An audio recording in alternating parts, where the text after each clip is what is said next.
নমস্কার সবাইকে, আমার নাম ঈশা ঘোষ। আমি এখানে এসেছিলাম আরডি ইএনটি সেন্টারে। এখানে ডক্টর বিমল কুমার স্যারের কাছে এসেছিলাম। কেন আমার খুব ঘন ঘন গলা ভেঙে যেত, আর খুব অ্যালার্জি হতো। আর এখন আমি অ্যালার্জির একটা ভ্যাকসিন দিচ্ছি, তার জন্য আমি খুব বেটার আছি। আমার এখন আর গলা ভাঙে না, কিছু অ্যালার্জিও হচ্ছে না। এর সঙ্গে ঈশা একজন শিল্পী যে ভালো গান করে। আচ্ছা, সেটা ভালো ব্যাপারটা আমি বলতে চাইছি না, কারণ আপনারাই জাজ করবেন।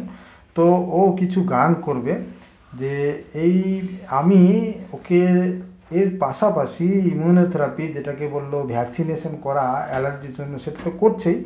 তার পাশাপাশি ওকে ভয়েস থেরাপি, যার মাধ্যমে ও অনেক উচ্চ স্কেলে গান করতে পারবে। শুধু তাই না, তার সঙ্গে সঙ্গে ভয়েসের বিভিন্ন রকমের মডিফিকেশন করে ভয়েসের সুইটনেস বাড়ানো থেকে শুরু করে সমস্ত রকমের উঁচু নিচু যা কিছু খুশি করা সম্ভব, যেটা একমাত্র এই এক্সারসাইজের মাধ্যমেই সম্ভব। সেটা হলো ভয়েস থেরাপির মাধ্যমে। সেটা পার্টিকুলার কিছু কিছু এক্সারসাইজ করানো হয়, তার মধ্যেই হয়।